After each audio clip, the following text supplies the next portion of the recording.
Tema kita merawat keistiqomahan pasca Ramadan. Kenapa? Karena setelah Ramadan ini mulai down. Yang biasa bangun malam tahajud sudah mulai berkurang. Yang biasa sedekah sudah mulai berhenti. Yang biasa sholatnya khusyuk, biasa khatam Quran, biasa konsisten on time tepat waktu, sudah mulai molor. Betul? Duh, saya mau jawabannya tidak tadi. Kok malah betul? Mestinya ucapan Ustadz keliru. Itu Ustadz suuzon sama kami. Kita itu sujudnya lebih lama dari biasanya. Itu karena apa? Satu, karena pahalanya banyak. Kenapa sujudnya lebih lama di bulan Ramadan? Karena pahalanya lebih banyak, karena bulannya bulan mulia, karena hatinya khusyuk. Oke, jadi kalau gitu khusyuknya lebih lama di Ramadan. Pas keluar Ramadan tidak khusyuk lagi. Kenapa kita lebih khusyuk, lebih lama sujudnya, lebih panjang doanya? Karena putus. Yang dulu digadang-gadang, ditunggu mau dipinang, rupanya dilarikan orang lain, itu khusyuk itu. Berarti karena ada musibah. Kenapa sujudnya lebih lama, munajatnya lebih syahdu, air mata lebih mudah menetes? Karena sakit. Kenapa lagi? Karena gagal. Kenapa lagi? Jadi banyak sekali penyebab-penyebabnya. Maka kita pelajari diri kita ini. Apa yang menyebabkan sholat saya sujudnya lebih lama? Doanya, khusyuknya, takzimnya, hibah rasa dalam hati. Oh, karena bulan Ramadan, karena sakit, karena depresi, karena gagal, karena mati, saudara, ayah, ibu, dan lain sebagainya. Apakah menunggu musibah datang baru kita beribadah? Apakah menunggu sakit baru kita khusyuk? Apakah nunggu ninggal baru kita? Nah, maka ini kita sedang melihat dari dalam diri kita sendiri. Kita pelajari baik-baik. Maka jangan nunggu musibah baru khusyuk.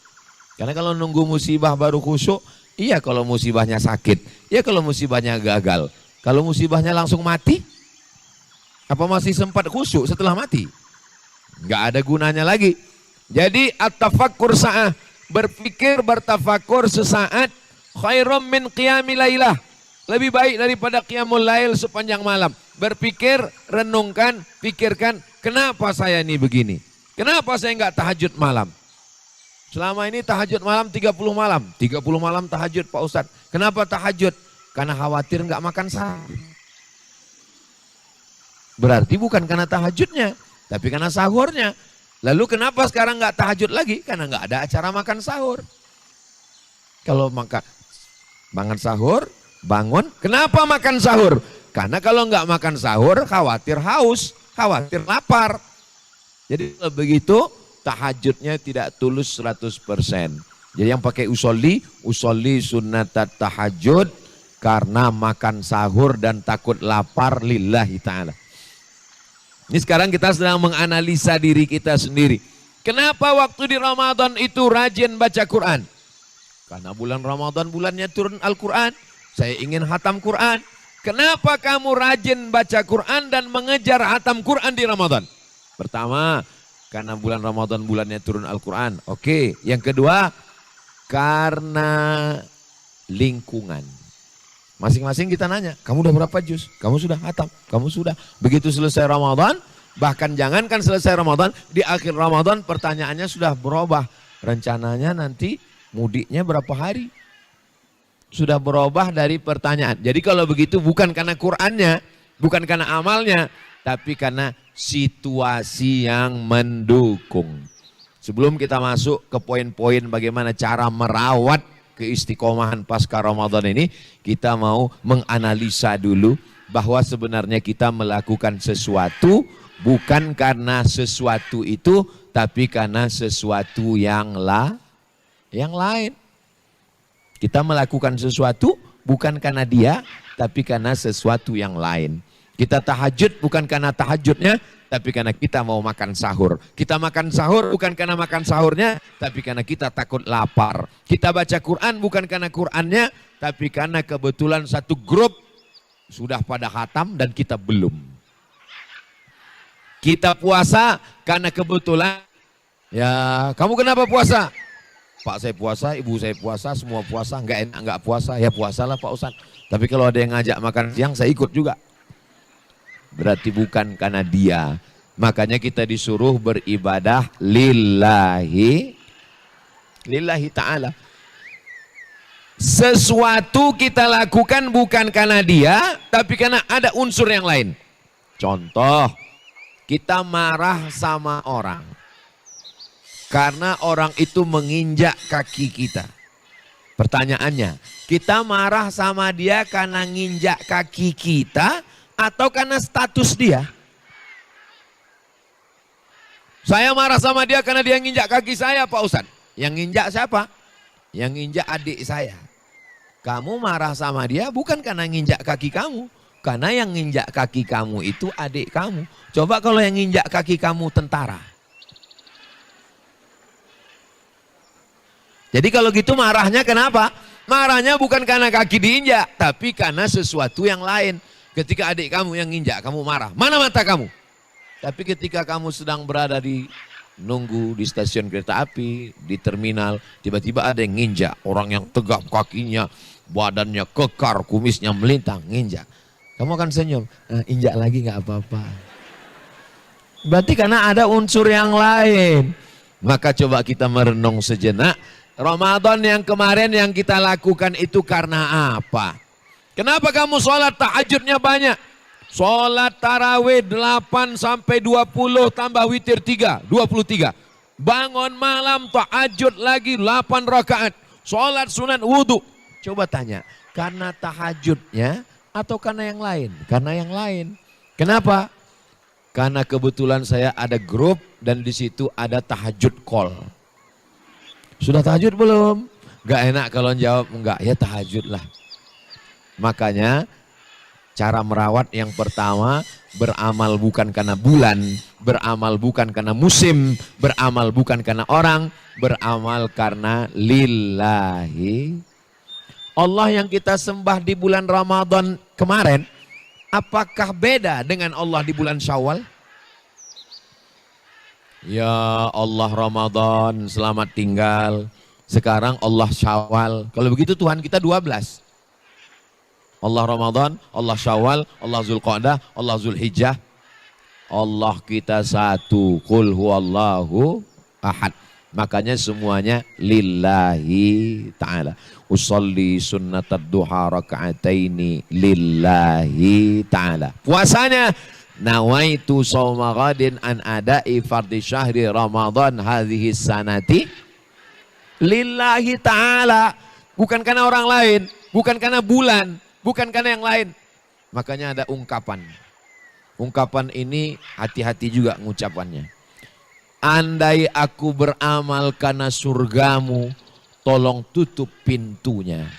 Andai aku beramal karena takut nerakamu, tolong padamkan apinya. Aku beramal karena cintamu.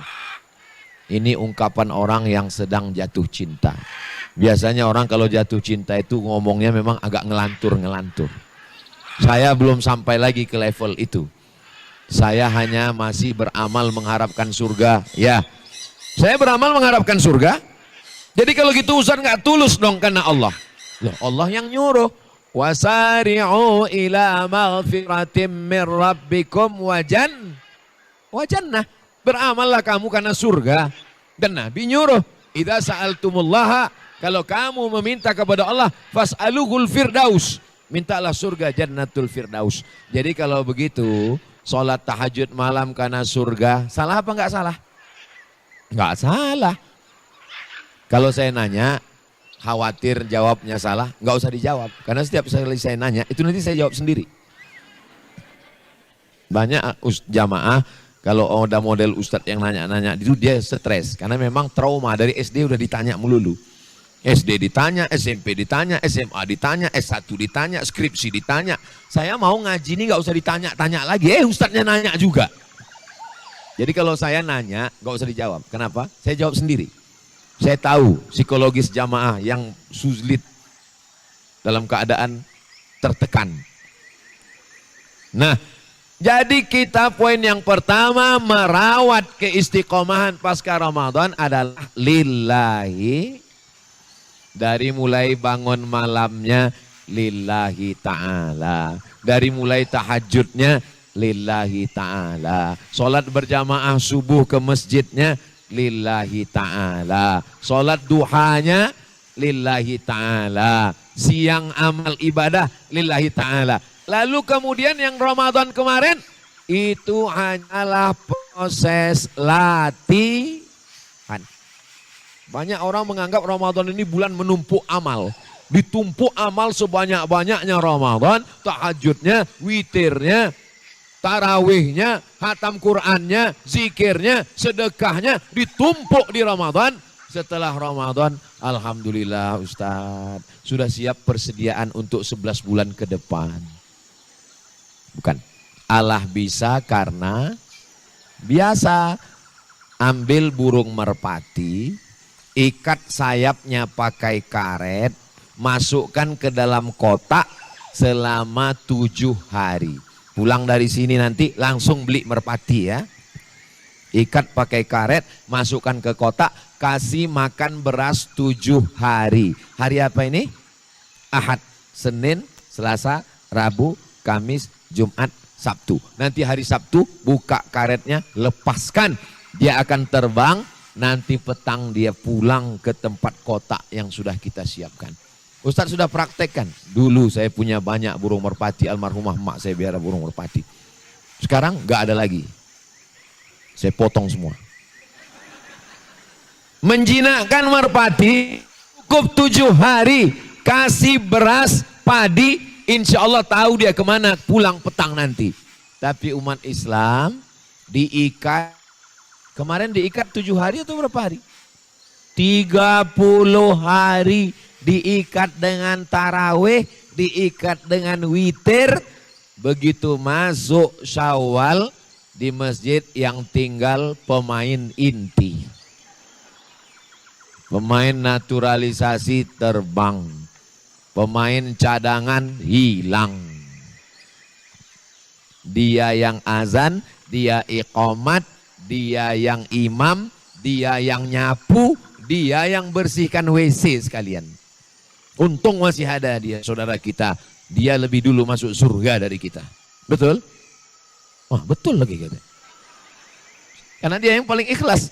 Saudaraku yang dimuliakan Allah Subhanahu wa taala, kunci yang pertama beramal lillahi ta'ala. Doakan supaya yang ceramah yang ngomong ini lillahi ta'ala. Karena yang paling rusak hatinya yang ngomong ini. Kenapa? Karena beda ngomongnya ketika jamaah ramai dengan jamaah sedikit. Kalau begitu Ustadz tidak lillahi ta'ala. Saya berusaha supaya bunyinya saya ngomong itu sama antara orang ramai dengan orang gak ramai. Mana buktinya? Itu kalau sedang berada di studio, kan cuma saya dengan kamera itu berdua. Suara saya kuat juga kan? Nah, itu kuat. Jangan nanti bila terdengar suara sesama jamaah sekalian, marilah kita lebih banyak pada. Wah, ini ketahuan nih, nggak ada orangnya nih. Berarti bukan lillahi ta'ala. Makanya berangkat dari rumah, bismillahi tawakkaltu 'alallah, la haula wala quwata illa billah. Doakan selalu. Setelah mendoakan orang tua, Rabbi fili wali walidayya warhamhuma kama rabbayani shaghira. Doakan saudara-saudara, Rabbi fili wali walidayya wali ikhwanina alladzina sabaquna bil iman. Doakan pasangan hidup, Rabbana hab lana min azwajina wa dzurriyyatina qurrata a'yun waj'alna lil muttaqina imama. Doakan anak-anak, Rabbi fili warham lupa pula. Rabbana habli minas solihin, Rabbi habli min ladunka dzurriyyatan thayyibah. Doakan juga guru-guru kita supaya mereka beramal lillahi ta'ala. Makanya kalau adik-adik yang kebetulan punya usaha baju, kaos, sablon, ibu, bapak, bagus tulis belakang lelahku lillah. Tapi baju yang model begini jangan dipakai sholat Jumat. Udah pakai baju bertulis sholat Jumat terlambat lagi. Allahu Akbar, orang lihat semua. Lelahku lillah. Usahakan lillah semuanya. Lillahi ta'ala. Poin yang pertama untuk menjaga, merawat keistiqomahan kita insya Allah. Ada satu murid ini disayang oleh syekh, oleh kiai, oleh gurunya. Akhirnya murid yang lain cemburu. Ketika murid yang lain cemburu, gurunya tahu. Ini dari tatapan mata, dari body language, ini kelihatannya mereka cemburu ini. Lalu kemudian gurunya ngomong, besok masing-masing kalian bawa unggas, burung, ayam, terserah. Semua sudah bawa. Cari tempat di mana kalian tidak dilihat siapapun, potong. Yang satu pergi ke bawah pohon, yang satu pergi ke tepi sungai, yang satu pergi ke gua, yang satu pergi ke bukit. Setelah itu ngumpul semua, membawa unggas, burung, ayam dengan leher berdarah terpotong semua. Tiba-tiba tidak lama datang murid yang disayang, yang dicemburui oleh yang lain. Datang masih hidup. Loh, kenapa yang lain sudah potong, kamu kok enggak kamu potong? Guru, kemanapun aku pergi ke gunung, aku merasa dilihat. Aku pergi ke bukit, aku merasa dilihat. Aku naik ke pohon kayu, aku merasa dilihat. Akhirnya tidak jadi aku potong. Kamu dilihat siapa? Dilihat Allah. Akhirnya murid-murid yang lain tahu, pantasan ya, kita potong semua. Jadi pentingnya amal karena Allah. Saya selalu apa yang Ustaz renungkan? Aku jangan-jangan di akhirat nanti amalku ini bukan karena Allah. Ceramahku bukan karena Allah. Tausiahku bukan karena Allah. Nangisku waktu iktikaf malam bukan karena Allah. Kenapa? Kamera nyala. Ya Allah, dosa kami. Pas dicek, kamera belum hidup. Abdul Somad, kau yang ngomong karena Allah, jangan-jangan amal kau nanti sudah habis semua. Kenapa? Dihabiskan oleh follower, viewer, dan subscriber.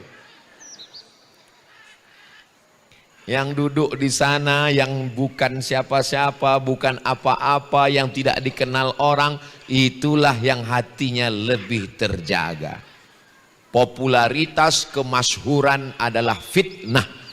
Makanya ketika Imam Ibrahim bin Adham pulang ke kampungnya, pakai jubah 2 lapis, jubah dalam dan jubah luar, pakai sorban besar. Semua orang kampung mengikuti dia dari belakang, mencium tangannya, memeluknya, menghormatinya. Hatinya rusak. Kalau begitu hatiku bukan lagi karena mereka.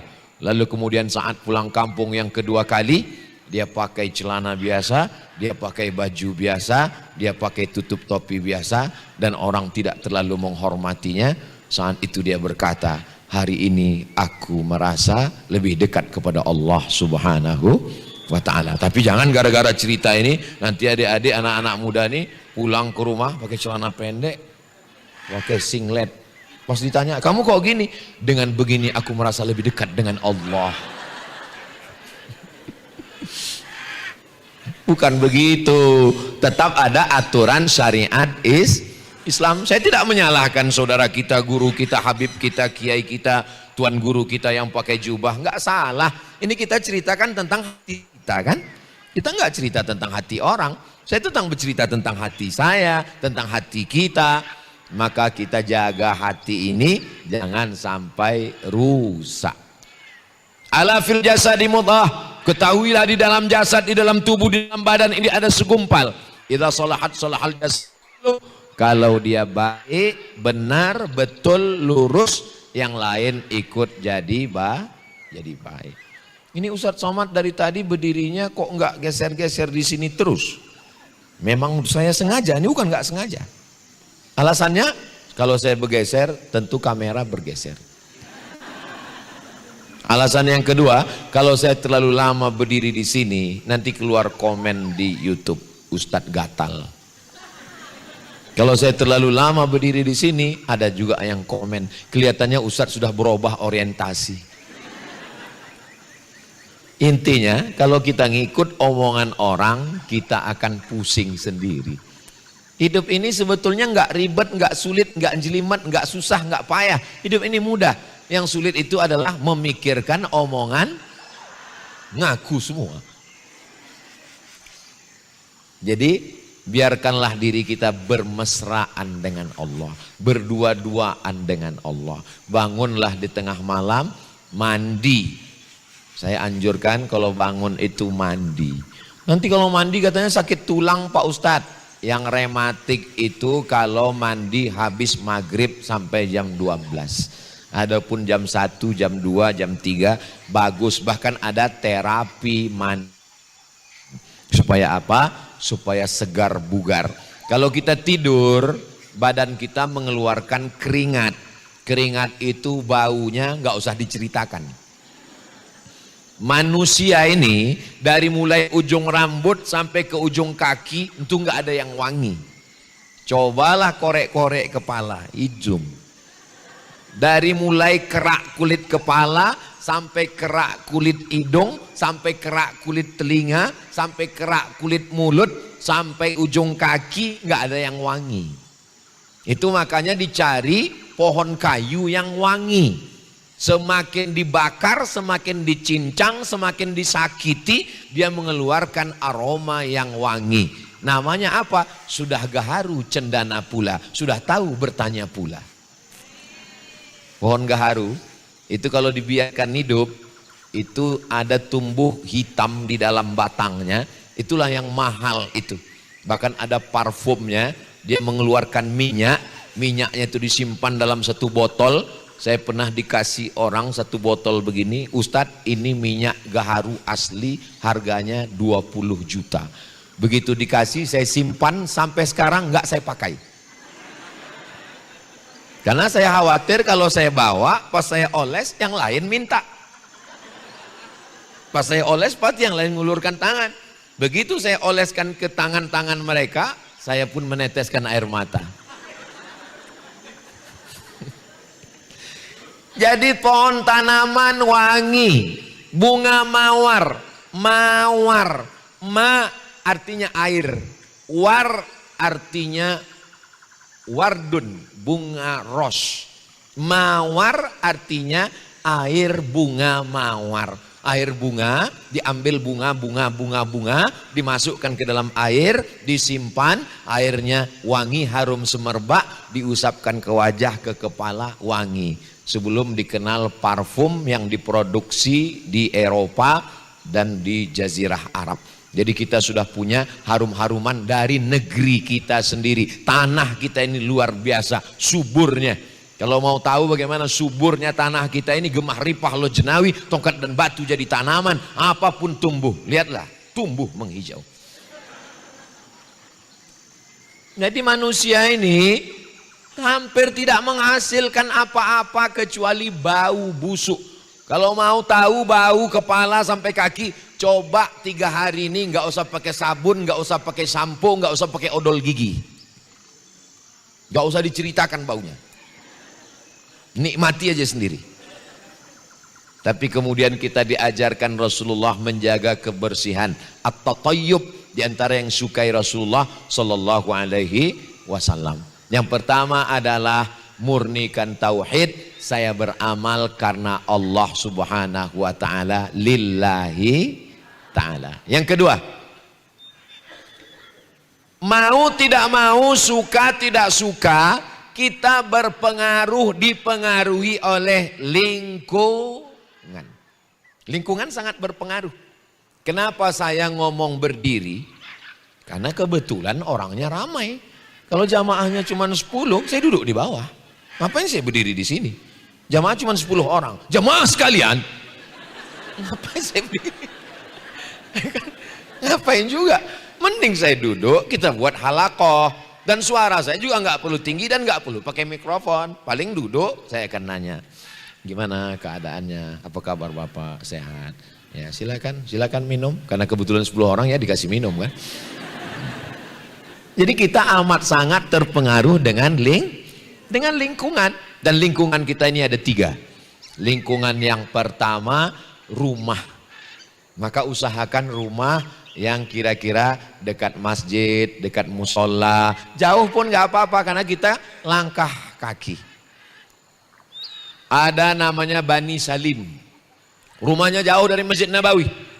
Ya Rasulullah, kami mau jual rumah kami mau beli tanah dekat Masjid Nabawi, kami mau tinggal dekat Masjid Nabawi. Kata Nabi, jangan. Kamu tetap tinggal di sana dan jalan kaki. Kenapa? Langkah pertama menghapus dosa, langkah kedua mengangkat derajat. Langkah ketiga menghapus dosa, langkah keempat mengangkat derajat. Itulah yang keluar dalam iklan sekarang. Langkahkan kaki Anda 10.000 langkah sehari sebelum terkena osteoporosis. Nama produknya nggak usah disebut, iklan gratis nanti.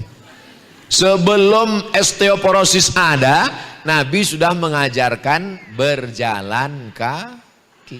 Sekarang banyak sekali saya lihat di lingkungan masjid, apalagi yang halamannya luas, pakai baju plastik sampah, lari-lari keliling masjid, tapi nggak masuk masjid. Lari-lari masuk masjid. Pas lagi saya sedang duduk-duduk, tiba-tiba datang ibu-ibu.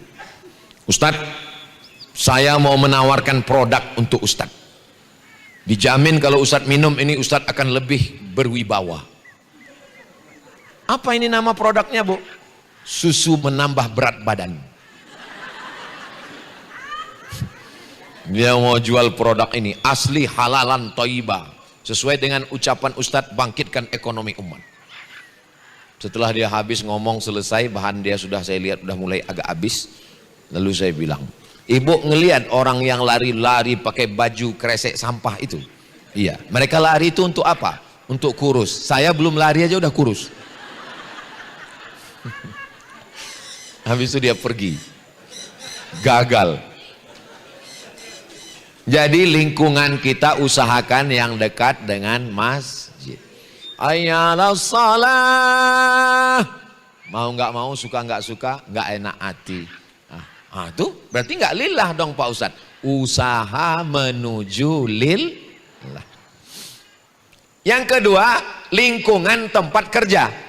Kebetulan di kantor dinas, BUMN, perusahaan swasta, usahakan yang lingkungan tempat kerja itu juga yang dekat dengan Allah. Alhamdulillah Ustadz, di tempat kami itu ada pengajian, bagus. Atasan kami Pak Ustadz, luar biasa. Bapak Bupati kami Pak Ustadz, Bapak Camat kami Pak Ustadz, Bapak Kapolres kami Pak Ustadz, Bapak Dandim dan Ramil kami, kalau sampai nggak sholat berjamaah, potong uang makan, mantap. Itu memotivasi kita. Pada awalnya memang keterpaksaan. Usolli fardhu zuhri arba'a raka'atin jama'atan makmuman karena takut uang makan dipotong lillahi ta'ala. Tapi ini termasuk bagian dari proses. Kalau kemudian tinggal di luar kota. Kamu lagi di mana, Pak? Saya lagi di hotel. Hotelnya ada masjid enggak? Ada. Apa nama hotelnya? Asrilia. Ini hotel ini maksudnya. Dia memang iklan itu masuknya setelah setengah jam. Ada masjid di pintu. Ada masjid. Usahakan yang ada masjidnya. Kamu lagi di hotel mana Pak? Tolong kirim, saya mau lihat. Langsung nyari mana logo hotel. Langsung foto. Hotel Syariah. Habis foto langsung pindah konvensional.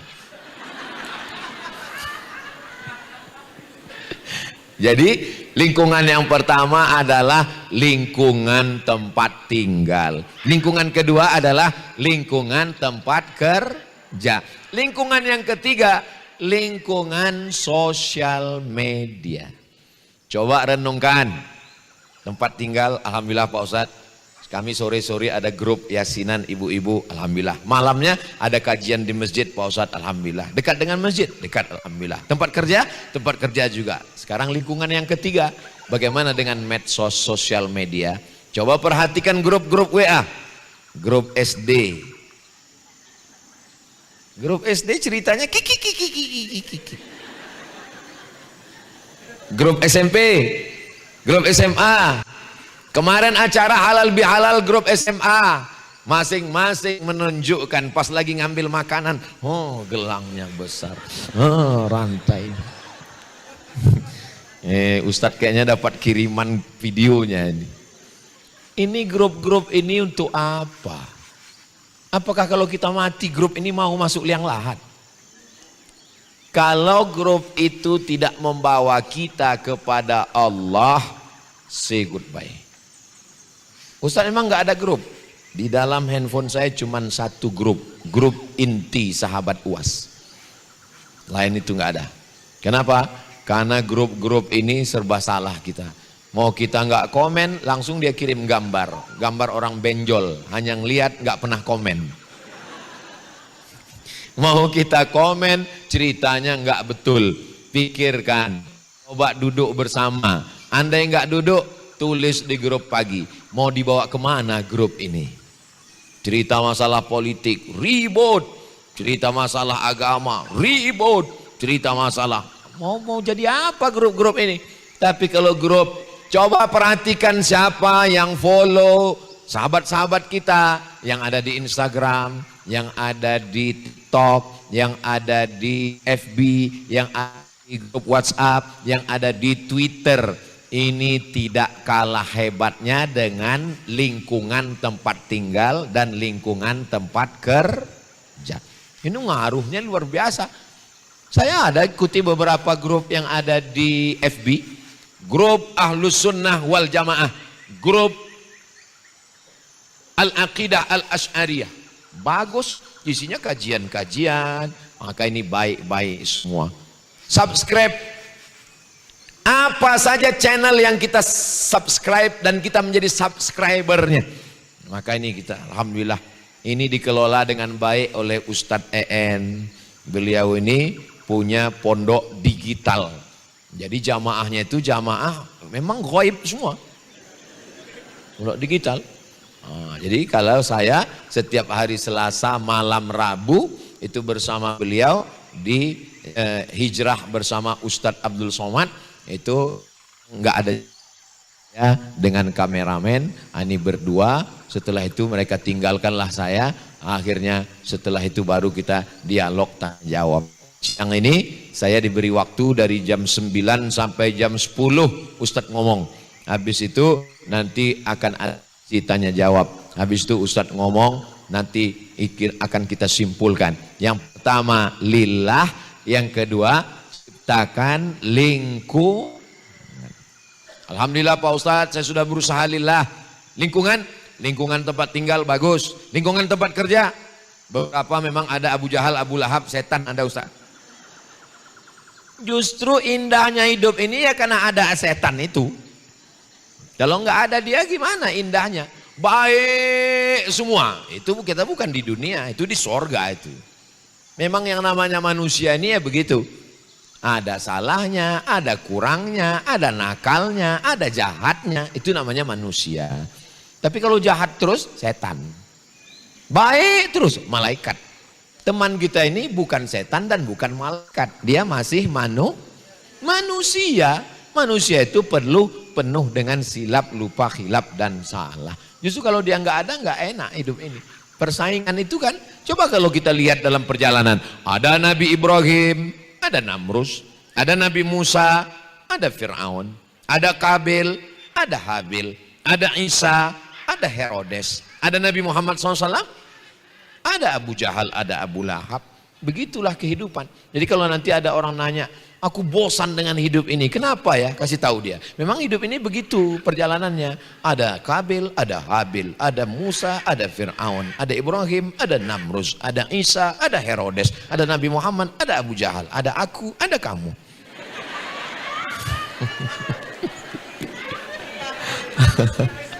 So sweet pasti. Ujungnya tuh yang gak enak, su'ul khotimah gitu. Nah, yang pertama lillah, yang kedua lingkungan, yang ketiga ini tidak kalah penting, idza marida fa'udhu. Ini bangkit dari dalam. Kalau teman tadi itu eksternal, dari luar. Lingkungan dari luar, masjid dari luar, grup dari luar. Kalau yang ketiga ini in dari dalam, internal. Apa dia? Idza maridha, kalau saudaramu sakit, fa'udhu, kunjungi dia. Jangan tunda-tunda. Saya kalau udah dapat WA, Ustadz ini sakit, langsung datang. Kalau nggak bisa datang, saya buatkan video. Kalau nggak bisa buat video, langsung suara. Wa'idzuka bikalimatillahi tammati min kulli syaitanin wa hammahu min kulli ainin lammah. Bismillahilladzi la yadurru ma'asmihi syai'un fil ardi wala fis sama' wa huwas samiul alim. Ya hayyu ya qayyum bi rahmatika nastaghits. Ya syafi ya kafi ya mu'afi ishfi mardana shifaan ajilan la yughadiru saqaman bi rahmatika ya arhamar rahimin. Kirim. 5 menit setelah itu, alhamdulillah Pak Ustadz. Gimana? Ninggal Pak Ustadz.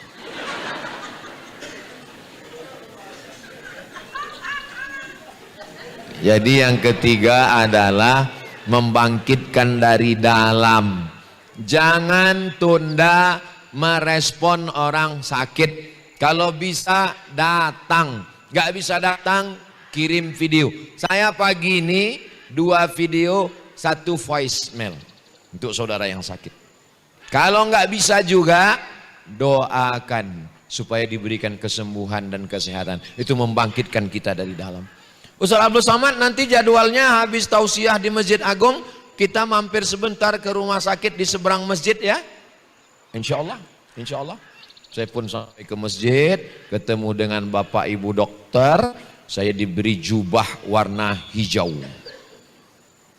Yang kancingnya di belakang. Masa saya bilang, ini yang pakai saya sendiri. Iya, Ustadz aja. Begitulah mereka memuliakan Al-Mukarram Al-Ustadz Abdul Somad. Saya pun pakai jubah hijau itu. Luar biasa. Lain ya rasanya pakai jubah hijau ini. Enggak seperti jubah waktu khutbah Jumat. Wah, pakai. Habis itu dipersilakan masuk. Persilakan masuk Pak Ustadz. Masuk. Saya lihat di atas. Oh, ICU. Oh, saya pun masuk ke dalam. Setelah saya masuk ke dalam, mereka tutup. Saya bilang, saya aja. Iya Pak Ustadz. Rupanya di dalam itulah semua penyakit menular. Mereka di luar tersenyum melambaikan tangan. Dalam hati dia, matilah kau Ustadz, kata dia. Disitulah saya baru sadar tak ada gunanya harta, tak ada gunanya jabatan, tak ada gunanya kawan, tak ada gunanya apapun, terbaring menunggu malaikat maut datang. Sepi sunyi, tak ada senyum, tak ada ketawa. Dan untung mereka nggak ketawa. Bayangkan kalau pas saya sendiri situ ketawa mereka, mati saya. Di saat itu kita sedang disadarkan, Abdul Somad, kau sekarang bisa jalan, bisa ke Sumedang, bisa ke Purwakarta, hari ini ke Bandung, besok ke Bogor, besok kau pulang. Itu semua bisa karena sehat.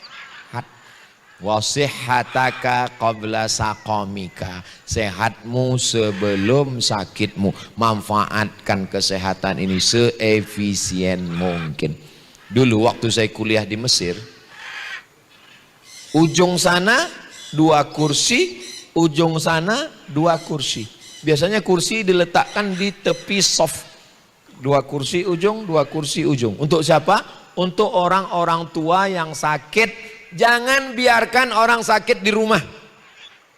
Papa, mama sakit, jangan kemana-mana. Sini aja, tunggu malaikat maut datang. Jangan.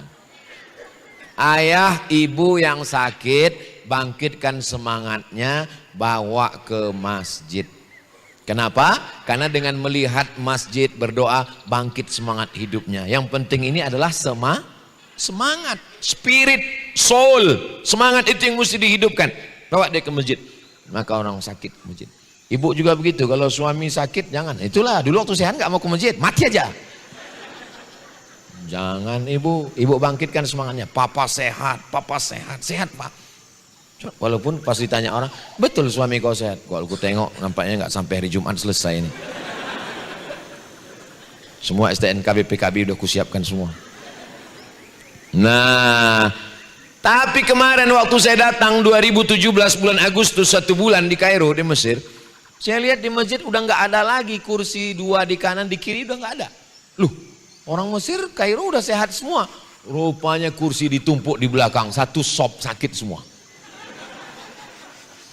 Jadi trennya sekarang di Mesir, itu untuk yang sakit-sakit dibuatkan satu sop khusus di belakang. Ternyata makin canggih rumah sakit, dokter, profesor, medis makin banyak.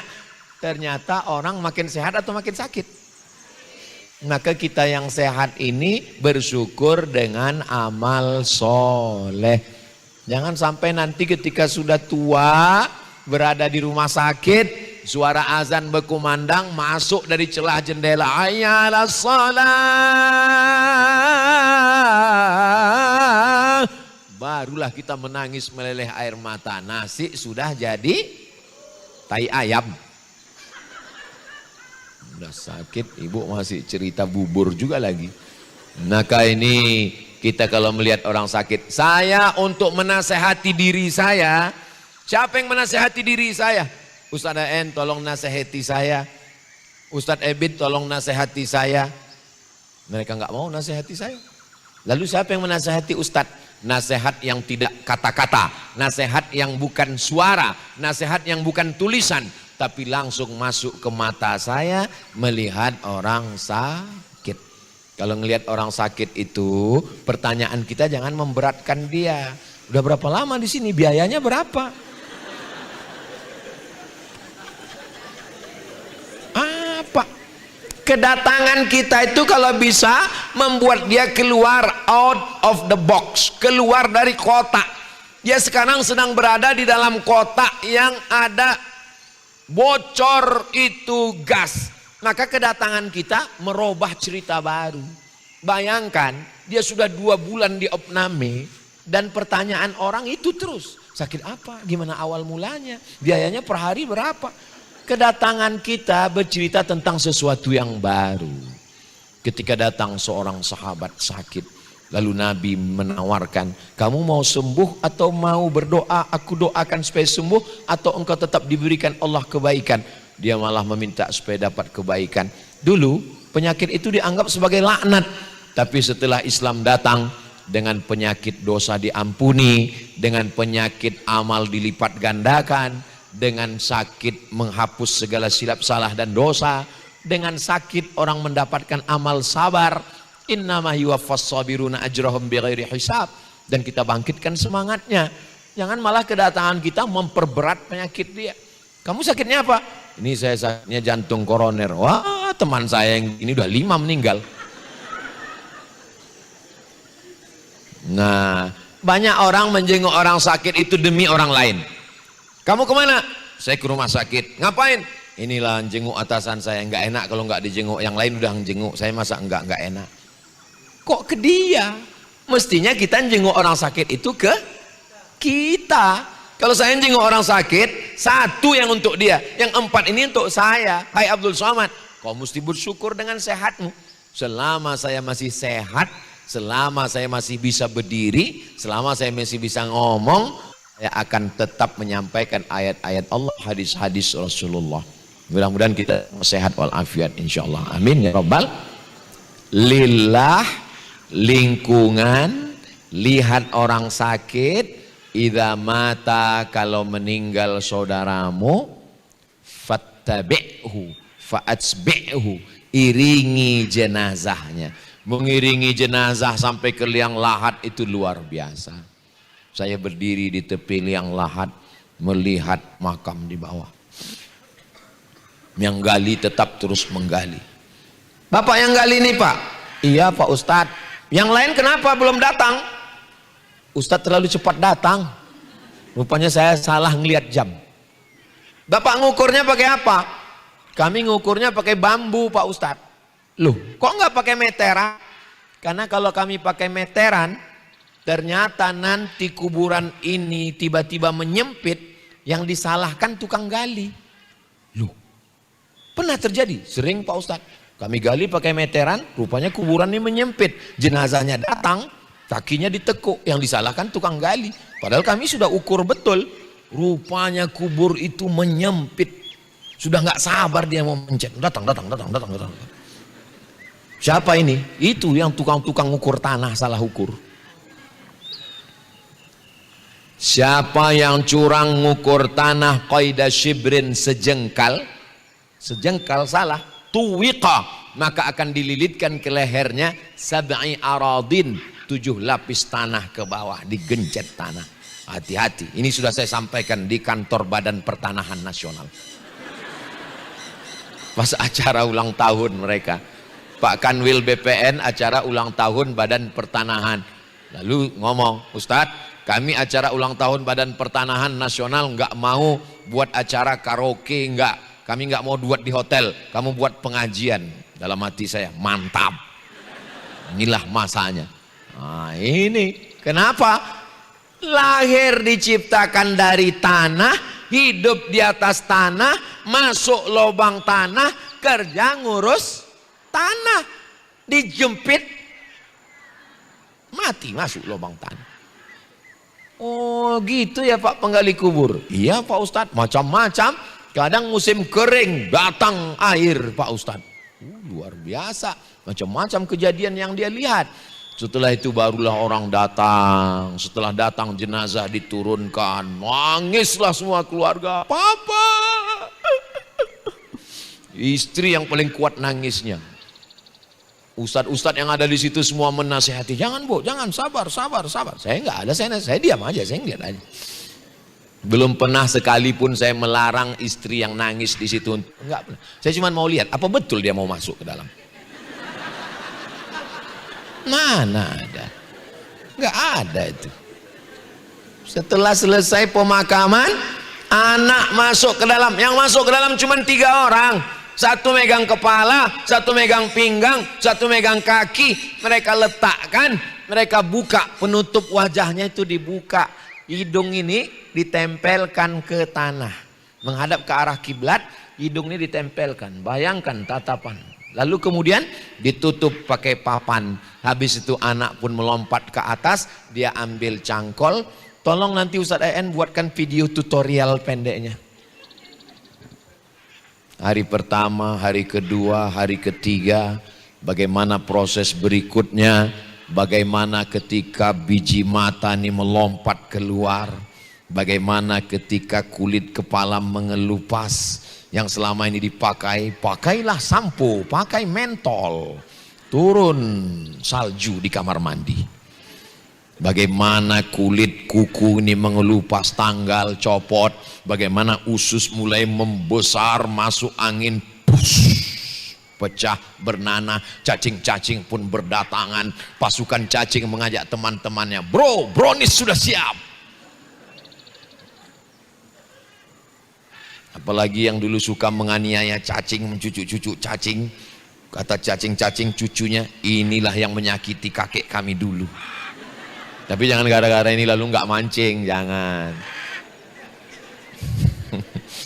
Lalu kemudian pada akhirnya kita hanya tinggal sepotong cerita.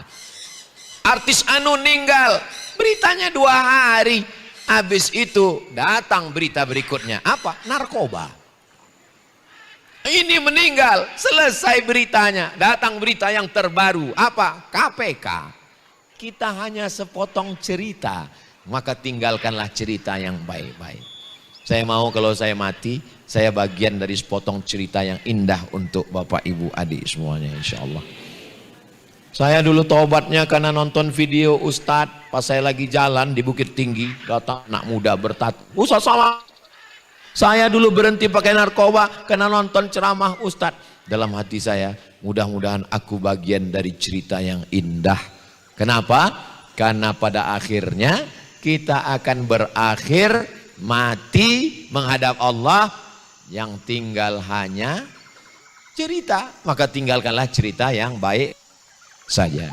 Sampai jam 10. Itulah 4. Pertama, lillah. Yang kedua, lingkungan. Yang ketiga, lihat orang sakit. Yang keempat, lihat orang mati. Insya Allah kalau 4 jurus ini kita pakai, kita bisa merawat keistiqomahan pasca Ramadan. Langsung laksanakan, jangan tunda-tunda. Lillah langsung, insya Allah. Lingkungan langsung, nanti sholat zuhur, sholat asar berjamaah, lingkungan, grup-grup WhatsApp. Yang ketiga, lihat orang sakit, langsung pulang dari sini ke rumah sakit. Kalau security-nya nanya, ibu mau jenguk siapa? Semua yang di rumah sakit ini mau kulihat. Kamu sudah berapa lama jadi security di sini? Apa nggak mengambil pelajaran dari kematian? Dia kaget. Iya juga ya, kata dia. Kalau kebetulan besok ada orang meninggal, langsung datang. Pokoknya ada meninggal, langsung datang. Lihat situ. Tapi jangan langsung mau terjun ke bawah. Itu pihak keluarga. Jangan mentang-mentang baru dengar pengajian langsung minggir, biar saya ngurusin semua. Itu kepedean namanya. Mudah-mudahan kita mengambil pelajaran dan bisa kita pertahankan Ramadan ini. Semuanya semangat Ramadan insyaallah. Amin ya rabbal alamin. Itu yang dapat saya sampaikan pada kesempatan ini. Saya kembalikan ke moderator. Wassalamualaikum warahmatullahi wabarakatuh. Apa hukumnya memutuskan anak dengan ibu kandung karena sejak bayi ditinggalkan, sekarang sudah remaja dan ngerti, datang kembali dan mengganggu kehidupan kehidupan baru saya dan membawa pengaruh buruk kepada keluarga saya. Ada anak ketemu pulang sholat subuh, pas dilihat ada anak dalam kardus. Itu kalau mau dibuatkan surat kelahiran aktenya, jangan buat bin kardus. Lalu binnya apa? Jangan pula buat bin kita, nggak boleh. Ud'uhum li abaihim, nisbatkan ke bapak kandungnya. Kalau tahu nama bapak kandungnya, kalau nggak tahu bin Abdillah, binti Abdillah, anak hamba Allah. Nah, setelah diurus tiba-tiba datang ibu kandungnya. Kehadiran ibu kandungnya ini mengganggu, merusak karena tidak punya pendidikan agama yang baik. Apakah kita putus hubungannya atau kita protek? Nggak boleh memutuskan tali silaturahim. La yadkhulul jannah qati'ur rahim. Hadis sahih Bukhari dan Muslim. Tidak masuk surga orang yang memutus tali silaturahim. Lalu yang bisa kita lakukan, protek. Kamu boleh ketemu, tapi kami tetap mengawasi. Kalau kamu ketemu, apa saja yang kalian bicarakan. Jangan sampai dia merusak. Anak yang udah kita jaga pakai jilbab. Dia datang rambutnya 3 warna, merah, kuning, kelabu. Anak yang kita jaga sudah pakai baju panjang. Dia datang pakai baju setengah tiang. Maka kita kasih tahu, kamu ibunya. Ini anak amanah Allah. Saya karena menemukan dia, saya bertanggung jawab di hadapan Allah. Kamu ketemu silakan, tapi kalau kamu merusak dia, saya tidak boleh membiarkan. Karena ini perbuatan mungkar. Didik dia dengan baik, sekolahkan dia dengan baik, doakan dengan baik, jaga. Kalau kita punya anak adopsi, 3 yang perlu dijaga. Yang pertama, jangan rusak bin dan binti. Yang kedua, jangan kasih semua harta warisan untuk dia sehingga ahli waris kita nggak dapat. Ini kadang karena terlalu sayang dengan anak adopsi, kasih semua. Semua hartaku untuk anak adopsiku. Adapun saudaraku, sendal jepitku pun jangan kau kasih. Yang ketiga, jaga aturan aurat. Kalau kebetulan ibu punya anak adopsi laki-laki, ibu tetap pakai jilbab, baju panjang, jangan pakai daster di depan dia. Kalau bapak punya anak perempuan, anak adopsi, bukan anak kandung, maka tetap jaga aurat. Dia sudah seperti anak saya, udah macam anak saya, udah macam keluarga saya. Berawal dari macam, akhir dengan macam-macam. Waspadalah, setan belum pensiun. Nah, tapi perbuatan melindungi dia ini baik. Sekolahkan dia, didik dia dengan pendidikan yang baik. Wallahu a'lam bishawab. Pertanyaan 2. Bagaimana menjaga rumah tangga suami tidak mau beribadah? Hanya istri saja yang senantiasa beribadah dan berdoa. Nama suaminya Mas Fir'aun. Mohon maaf Mas Fir, jangan tersinggung. Yang pertama, doakan dia supaya lillah, Ya Allah, Engkau yang membolak-balikkan hati, ya muqallibal qulub, sabbit qalba zauji. Pakai bahasa Indonesia, kokohkan hati suamiku. Salat sunat hajat 2 rakaat di sujud terakhir, jangan diomongkan di mulut, batal salat dalam hati. Ya Allah, Engkau yang menguasai hati suamiku, bukakan pintu hatinya untuk beribadah. Boleh jadi itulah ibadah ibu. Mungkin ibadah ibu bukan tahajud, mungkin ibadah ibu bukan hatam Quran. Ibadah ibu adalah memberikan hidayah dari Allah menuju hati. Berapa banyak suami-suami yang jahat, nakal, preman tengik bertaubat bukan karena ceramah Ustaz Abdul Somad, tapi karena istri yang solihah yang tidak pernah bosan mengajaknya ke Allah. Yang pertama. Yang kedua, bawa lingkungan. Usahakan kalau ada kajian arisan di rumah, ini arisan keluarga nih, pesankan sama Ustadz, Ustadz tolong sampaikan tanggung jawab suami. Ustadz pun menyampaikan, tanggung jawab suami itu di hadapan Allah, memberi makan, pakaian, tempat tinggal, pendidikan, perhatian. Suami akan diminta tanggung jawab di hadapan Allah. Selesai pengajian, kok kayaknya Ustadz tadi nyindir aku ya mah? Kayaknya dia dapat bocoran, nggak tahu juga lah dari mana. Memang orang kalau bawaannya, orang memang sensi sekarang Pak. Jangan pernah bosan, jangan pakai lisan kita. Jangan mentang-mentang ibu udah ngaji lalu pulang dari sini langsung panggil ya ayyuhalladzina kafaru. Ya begitu juga. Jadi dengan santun, dengan melalui lidah orang, siapa yang dia hormati? Alim ulama, cerdik pandai, tokoh masyarakat, orang yang didulukan selangkah, ditinggikan seranting, yang dimuliakan, yang dihormati, ngomong dengan dia. Kebetulan atasannya, kebetulan alhamdulillah Pak Ustadz suami saya hormat dengan atasannya. Suruh atasannya ngomong. Atasannya pun gak sholat juga Pak Ustadz. Aduh kiamat itu dah. Nah kalau ada orang sakit, jurus ketiga tadi pakai. Ada orang sakit, bawa dia. Pak yuk kita jalan yuk ke mall. Enggak. Kemana? Surprise. Bawa dia lihat. Lihat tuh Pak. Tapi jangan langsung singgung. Ini kadang perempuan ini nggak pandai juga menjaga perasaan, langsung lihat tuh kau nanti gitu juga nasib kau. Laki-laki itu ingin dihormati, dimuliakan, disanjung tinggi, superior. Ustadz kok tahu? Saya laki-laki. Suami ibu walaupun nggak sholat, walaupun gajinya lebih rendah, walaupun nggak sekolah, dia tetap mau dihormati. Jangan sekali-sekali ibu ajari dia. Dia merasa dialah yang paling hebat di dunia. Maka biarkan dia berpikir. Ibu cuma menunjukkan objek saja, tunjukkan. Lihat tuh Pak. Biarkan dia berpikir. Kalau ada orang meninggal, bawa dia, tunjukkan. Tapi jangan sampai ibu ceramah di sana. Nanti kau pun berakhir juga begitu. Sulitkah bagi Allah membuka pintu hatinya? Innama amruhu idza arada syai'an ayyaqula lahu kun. Ustadz, saya diuji dengan suami begini Pak Ustadz, ini ujian buat saya. Memang betul. Itu ujian yang dikirimkan Allah. Ada yang diuji orang tuanya, ada yang diuji anaknya, ada yang diuji ekonominya.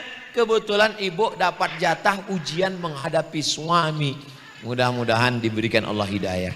Ayyahdiyallahu bika rajulan wahidan. Satu orang dapat hidayah karena mulutmu, khairum min humurin na'am, lebih baik daripada seekor unta yang merah, kendaraan termahal. Khairum minad dunya wa ma fiha, lebih baik daripada dunia dan seisinya.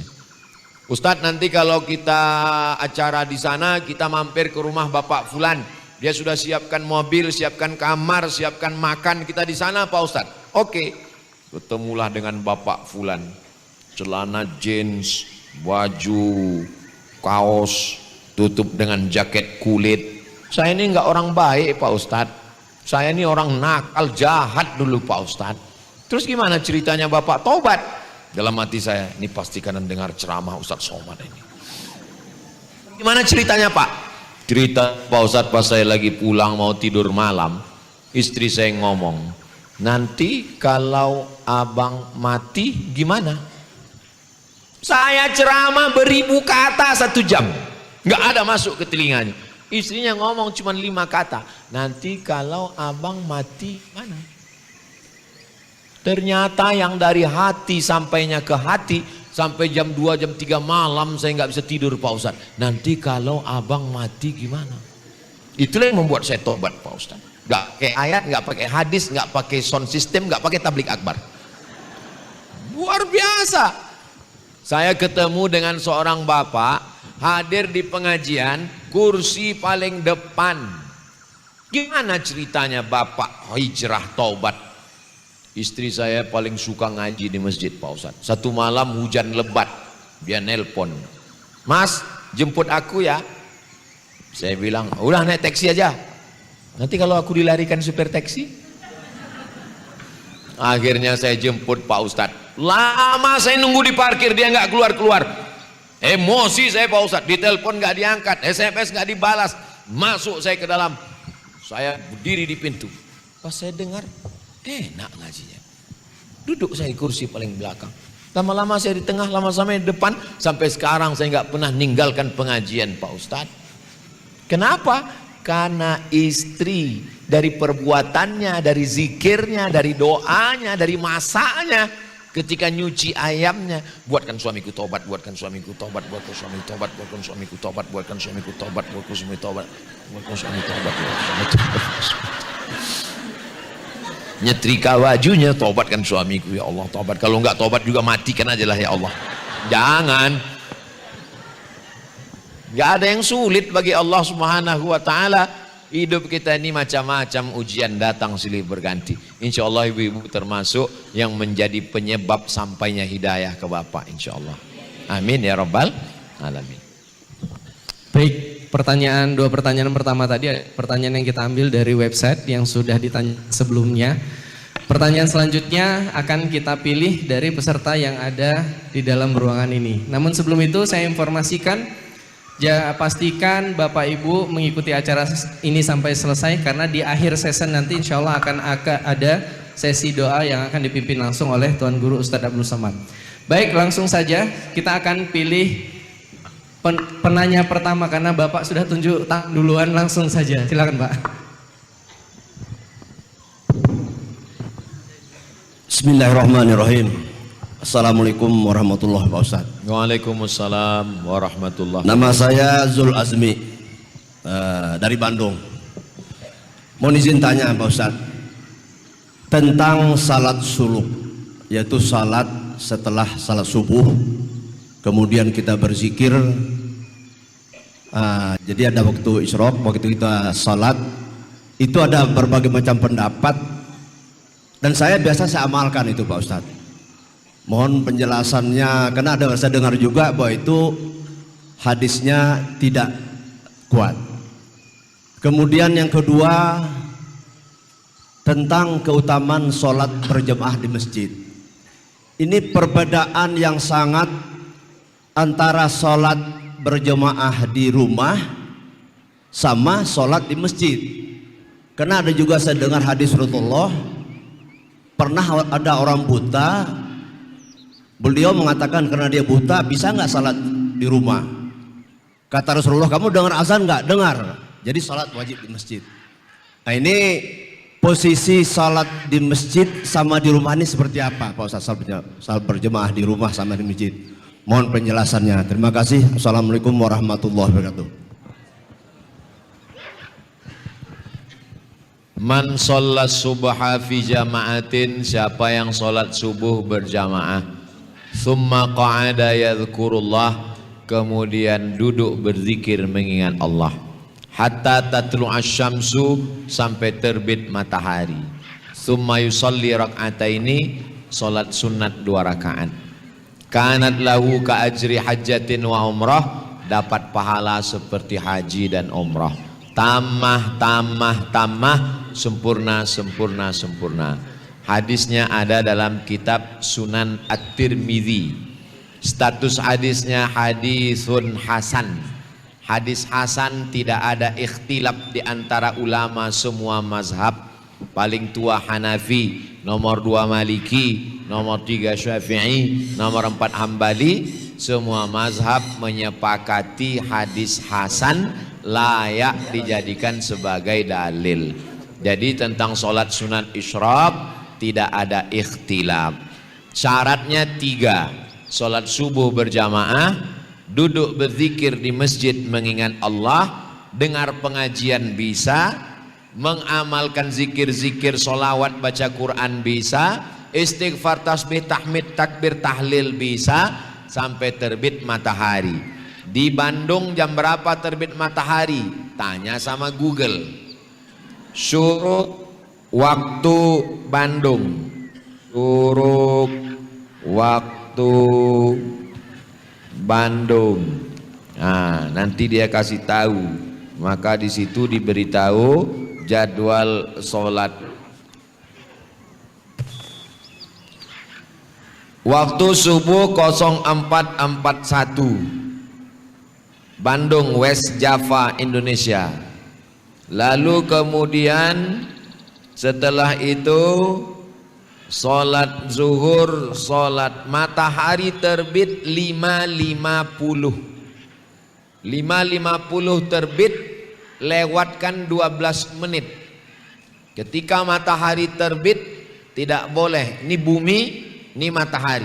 Saat terbit matahari itu yang disebut dengan waktul karohah, dilarang melaksanakan sholat karena waktu terbit matahari itu dulu dipakai kafir musyrik untuk menyembah berhala Lata, Uzza, Manat, Hubal.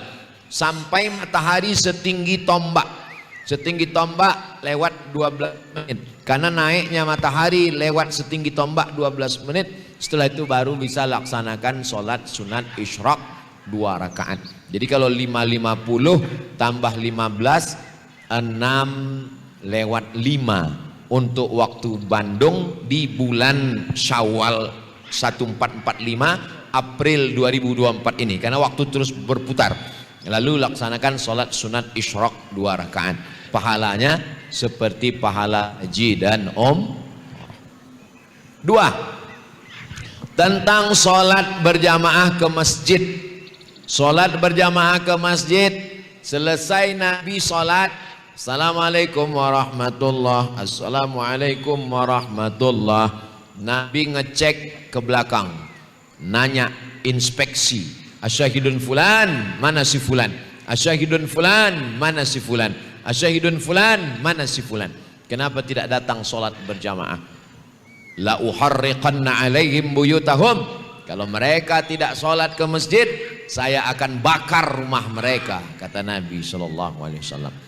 Maka kita yang kebetulan tidak ada uzur, tidak ada halangan, tidak musafir, mukim, tinggal dekat masjid, datang sholat berjamaah ke masjid. Menurut mazhab Hambali, sholat berjamaah ke masjid hukumnya wajib karena Nabi mengancam. Menurut ilmu usul fikih, kalau ada ancaman berarti maknanya wajib. Saudi Arabia mazhabnya Hambali, Maroko Maliki, Indonesia mayoritas Syafi'i. Saudi Arabia Hambali. Itulah mengapa kalau sudah azan berkumandang toko tutup semua. Berapa kali ibu terjebak di dalam toko? Haji. Selesai sholat di Masjidil Haram baru pulang, bawa 2 tas, rupanya belum sholat. Kenapa?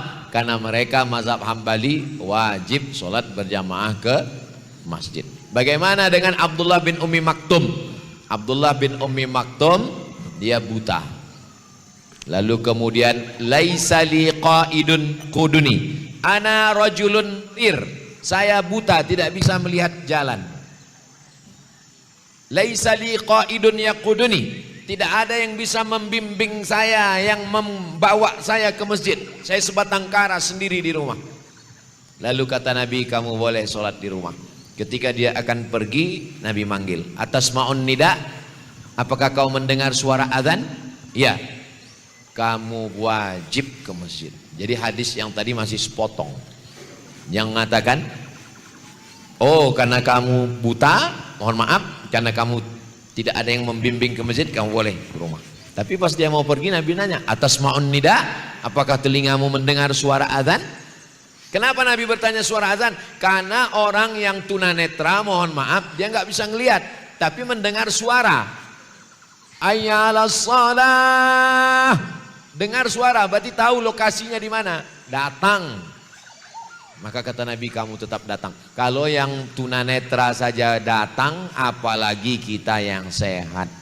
Maka kalau kita sehat, insya Allah biasakan anak dibawa sholat berjamaah ke masjid. Sholatul jamaati, sholat berjamaah, tafdulu sholat al-fadhi, lebih utama daripada sholat sendirian. Bisa ba'in wa ishrina darajah, 27 derajat. Ngitungnya jangan satu, ngitungnya setahun. Kadang orang ngitungnya sekali, ngitungnya caranya jangan begitu, ngitungnya setahun. Orang yang istiqomah sholat berjamaah setahun, berarti umurnya nambah berapa? 27 tahun. Umur umat Nabi Nuh 950 tahun. Bayangkan berapa kali ganti KTP itu, berapa kali pilpres itu. 950 tahun. Umur umat Nabi Muhammad baina sittin 60 wa sab'in 70. Kan gak adil. Kok bisa umur 70 lebih dulu masuk surga daripada 950? Kuncinya di mana? Kelipatan amal. Satu Lailatul Qadar 83 tahun. 10 kali Lailatul Qadar 830 tahun. Salat berjamaah 27. Istiqamah setahun 27 tahun. Istiqamah 10 tahun 270 tahun. Itulah mengapa umat Nabi Muhammad lebih dulu. Kenapa? Karena kelipatan-kelipatan amal. Saya ketemu dengan seorang di Palembang, Ustadz Abdul Somad. Bapak itu tidak pernah meninggalkan sholat berjamaah 40 tahun. Di 270, 270, 270, 270. Kalah umur umat Nabi Nuh alaihi salam. Begitu cara berpikirnya. Maka sholat berjamaah. Ini sekarang sudah terbalik dunia ini. Yang banyak sholat berjamaah malah perempuan ke masjid. Suaminya nggak sholat. Pas ditanya, bapak kok nggak sholat? Sudah diwakili oleh ibu. Emansipasi wanita. Itu bukan emansipasi, eman-eman itu. Wallahu a'lam. Baik, terima kasih Tuan atas jawabannya. Selanjutnya kita beralih ke yang ibu-ibu dulu. Turun dulu tangannya, turun dulu. Ketika saya sebutkan angka 3, langsung cepet-cepetan ya. Oke, siap? 3. Nah, ibu ini. Silakan ibu. Iya, ibu yang di belakang. Perkenalkan diri bu ya. Bismillahirrahmanirrahim. Silakan. Assalamualaikum warahmatullahi wabarakatuh. Waalaikumsalam warahmatullahi wabarakatuh. Nama saya Wiwin Ustadz dari Binong Kira Condong. Pak Ustadz, sebenarnya kemarin saya udah janjian sama suami, ada undangan ke Sumedang, tapi saya pilih acara ini. Jadi suami pergi sendiri ke Sumedang. Nggak dosa ya Pak Ustadz, udah ada izin soalnya suami mau ke sini juga. Pertanyaannya yang tadi Ustadz bilang kalau perempuan untuk ikut ke mengantarkan orang meninggal, apa hukumnya? Baiknya tidak ikut atau ikut? Saya pernah dengar boleh ikut asal menutup aurat. Begitu. Jadi baiknya yang mana Pak Ustadz? Hatur nuhun. Assalamualaikum warahmatullahi wabarakatuh. Waalaikumsalam warahmatullahi wabarakatuh. Makruh hukumnya perempuan mengantar jenazah ke liang lahat. Kenapa makruh? Karena perempuan itu emosinya lebih lama merekam. Kalau sampai dia melihat jenazah masuk ke dalam liang lahat, wajahnya dibuka, itu kesedihannya bertahun-tahun, bisa tidak hilang. Itu salah satu analisa psikologis. Jadi perempuan sebaiknya di rumah saja, menjenguk orang sakit, melihat orang meninggal di rumah. Adapun yang mengantar ke kuburan itu adalah laki-laki. Tapi kalau ada perempuan yang sangat cinta dunia, itu boleh dibawa biar mati cinta dunianya. Kenapa? Itu perlakuan khusus untuk dia.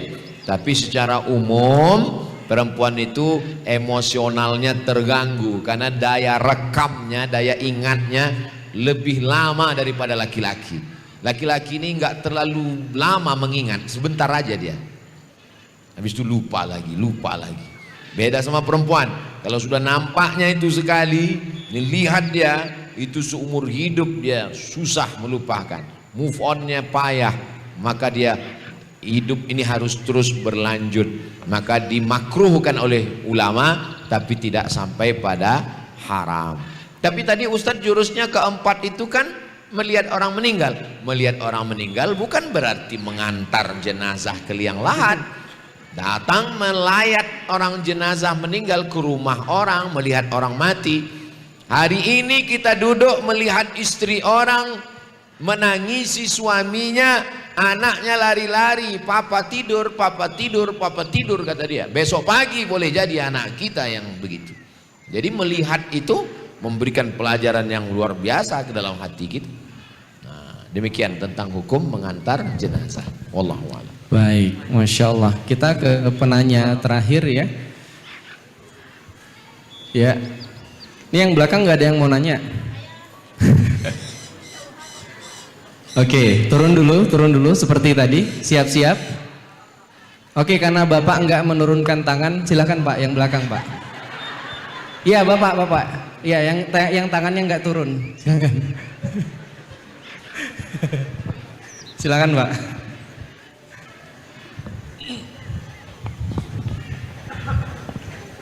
Perkenalkan diri Pak ya, dari mana?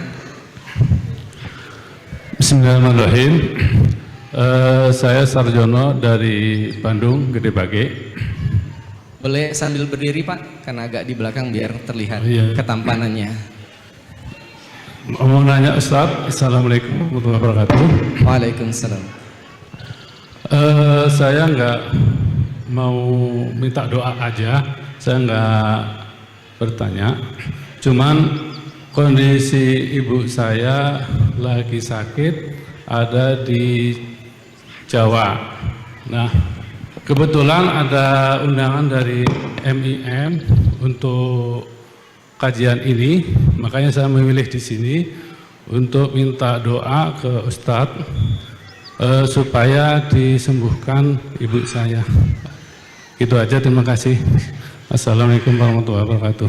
Waalaikumsalam warahmatullahi. Yang ada handphone, buka WhatsApp, pilih kawan, suami, istri, sahabat, satu nomor, kemudian pencet voicemail. Kita rekam bersama doa yang mau kita baca ini, disimpan. Nanti kalau ada yang sakit, kirimkan, didengarkan ke telinga sebelah kanan.